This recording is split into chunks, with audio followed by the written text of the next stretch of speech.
We are in week 11 of a 15-week series, the 15 Invaluable Laws of Growth, written by John C. Maxwell. This is Danielle Smith. Um, he is certified John Maxwell coach. Let me show you that, and then let me show you how to get to his website. This is where you can learn more about Danny and how he can help you in your personal journey. He's a coach, been my coach since 2011. So we're talking about the law of trade-offs. I'm just going to use a quote and write out the front of my book here. You have to give up to grow up. People will cling to an unsatisfactory way of life rather than to change in order to get something better for fear of getting something worse. That's a quote by Eric Hoffer. So I put a little question underneath that, Danny. Just make that in your notes so we come back and address the potential. What does it take to get to the next level, right? What does it take to get to a level of growth, basically, is what I'm asking. So hang on to that thought. Let me keep reading the T's, everybody. Trade-offs are available to us throughout life. And there's three basic categories of these trade-offs. Unsuccessful people make bad trade-offs. Average people make a few trade-offs. Successful people make great trade-offs. I'm not sure which category I've fallen in lately, but I'm sure you it's not the number 3. So don't smile. Don't even say it. All right, next. Trade-offs need to be seen as opportunities for growth. I think that's put a little asterisk by that because I'll tell you why in a minute. The two questions when confronted by trade-offs are the plus and minuses when you're going through the approach to that, and will I just go through change or will this change provide growth? Trade-offs force us to make difficult personal changes. Now, here's a herdism, a copied herdism, but not the one in the book. When it comes to growth and success, immediate gratification is almost always the enemy of growth. How do you like that one? Keep taking those notes. I'm almost done. Trade-offs force us to make difficult personal changes. Okay, here's a statement that I came up with, and this goes back to support group days, Danny. And this is one I heard all the time. I am what I am. I cannot change.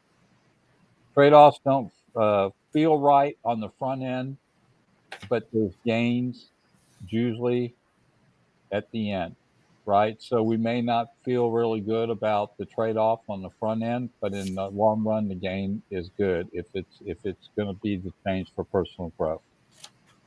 So trade-offs start in the now. You know, Hardy, you said something earlier on, and it might have been just the tagline in the chapter. You have to give up to grow up. You know, I don't know that John thought about or consulted Napoleon Hill's book, Think and Grow Rich. It was published back in the 1920s. But Hill pointed out that those men and women that became successful that he interviewed over about a 12, 15-year period, there's a few thousand of them. And he was looking for the commonalities, and he said that they all, two things they did. The first two things they did, they decided what they wanted and what they were willing to give up. The Eric Hoffer quote: people will cling to an unsatisfactory way of life rather than change in order to get something better for fear of getting something worse. That right there, that's a quote for the comfort zone. People that stay in the comfort zone, even when it doesn't serve them well. I mean, they just don't want to change because, for the most part, they don't want to give up sometimes their misery. We wonder, some people, I used to wonder, why Jesus asked the man at the well, "Do you want to be healed?" The guy said, "Like what?" He said, "Do you want to be healed?" Some people don't want to be healed. They want to live in their misery. They want to bemoan their knee problem, or they want to bemoan their shoulder. They just want to. It becomes part of their identity. They don't want to move on. And do you think it's true, Danny, that as we accumulate more of being congruent in something, that can deter us from going to the next level? In other words, that comfort zone, we get where we think you need to stay and be at. We like that comfort. We don't want to go any further. We don't want to stretch like we talked about last week, right? I think there's something to that. We just go, man, I really don't want to go there again, right? Yeah, we're hung up in our. Sometimes we're hung up in our misery. Right. But what if it's not miserable? What if it's just we stop growing, right? Some people are hung up. They're at a spot. They don't want to move on. 2 people in the past 3 weeks have come to me and said, "There's nothing that excites me right now." I had the same answer, so I'm going to kind of tell what both of them said and then give them. Nothing really excites me right now. I'm just not, I'm going about everything, but I'm just not striving. I don't have any real goals. And the other one was talking about books, and he listens. He drives a lot. He drives about 2.5, 3 hours a day. Wow. And for work, and he's always listening to books. And I said, "What books are you?" "Really nothing. There's no books I want." And now he's in the process of retiring. He's winding down this year, only working 4 days a week. But with both of them, I said, don't waste the struggle. Too many times we get stuck in that, and we're stuck in it, and we're not moving on. We're not growing.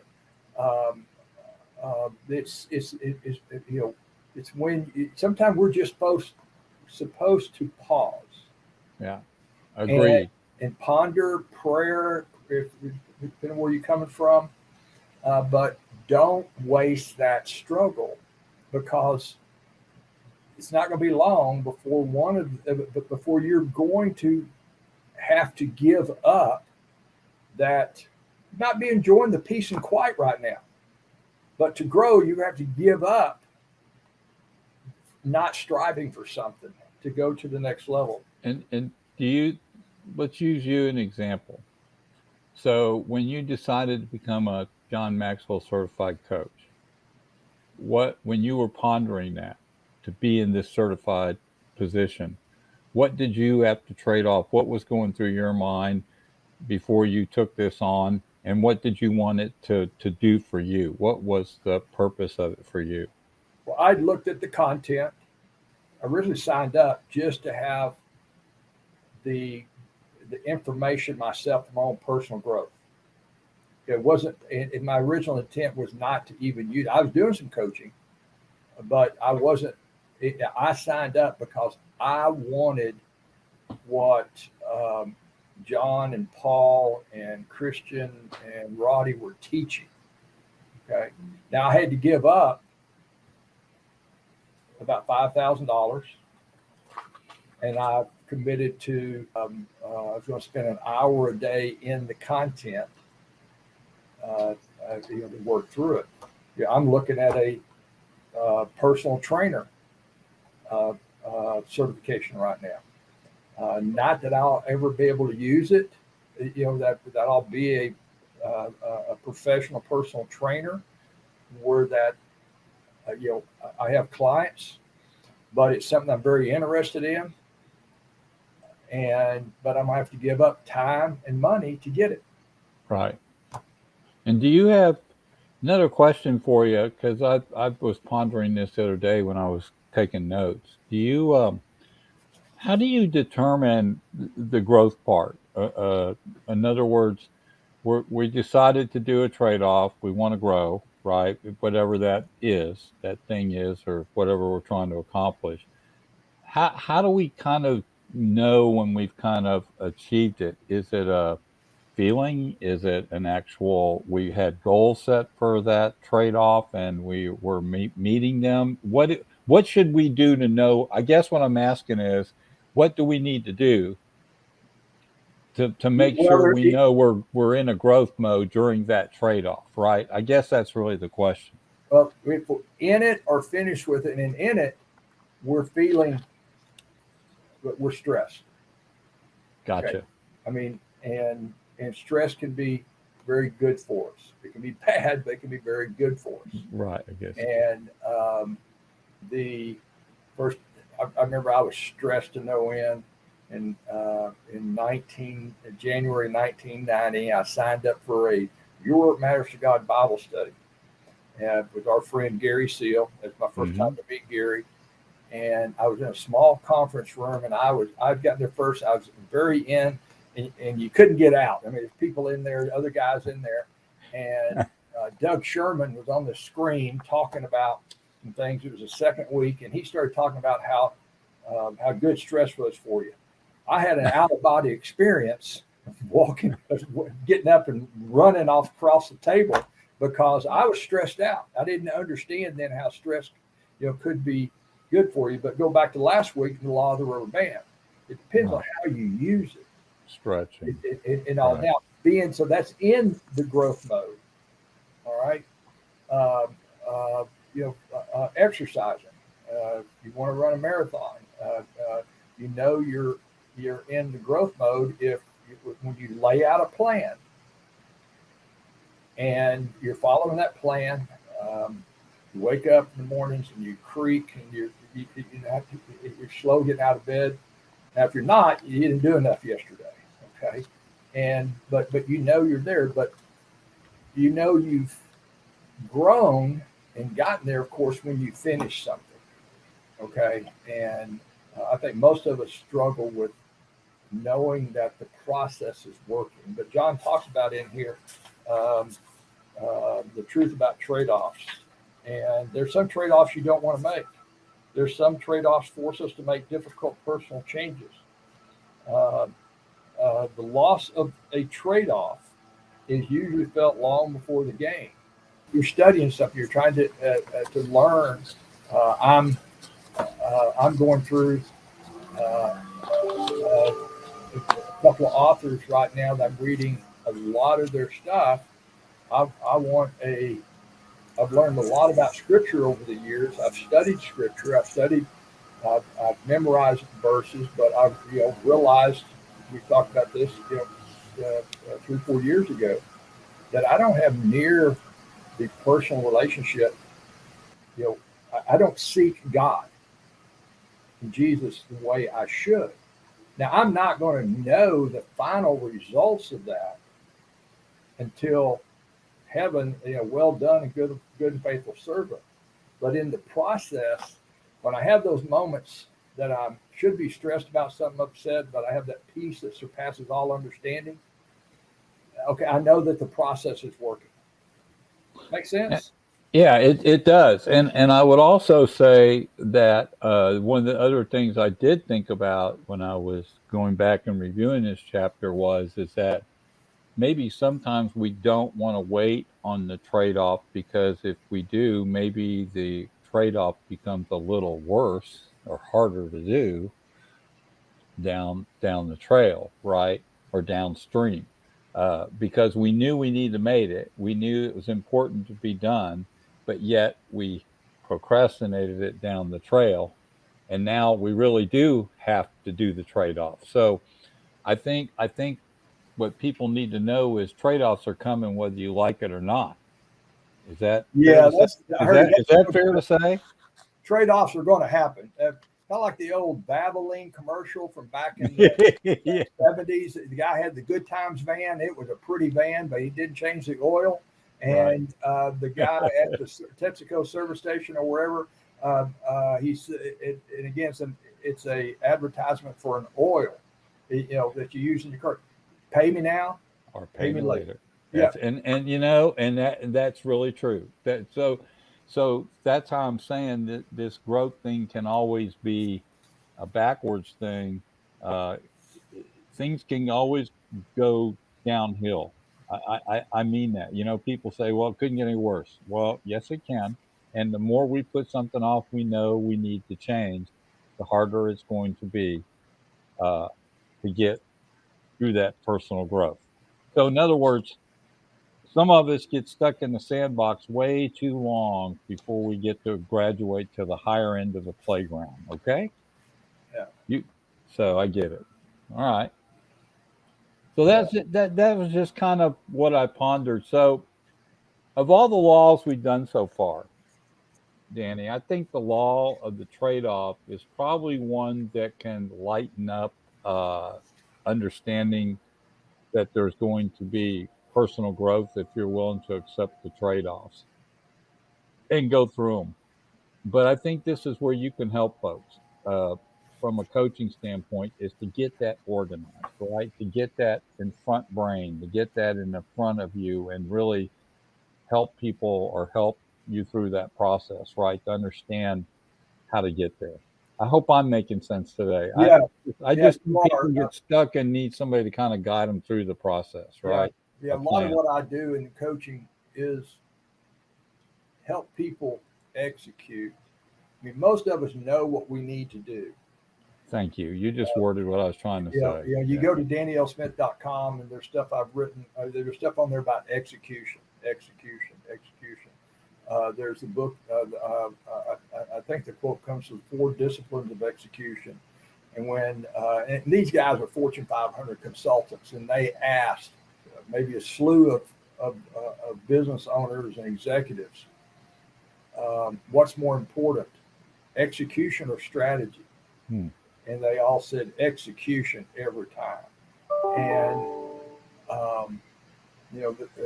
the call, the accountability calls that I have that are free, they're Sure. all, those are, it's teaching people ownership, to own their business, to own their work, and not have to be accountable to something. I'm sitting here looking at the table of contents in the book, and the law of trade-offs.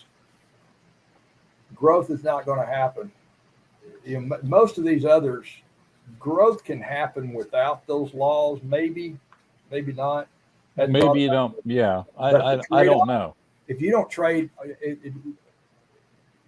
you, you have to have trade-offs to. Now, if you don't do it right, you don't do some of these other laws along with it, it's not going to be sustainable growth. You might have a goal to make X number of sales this month or this year.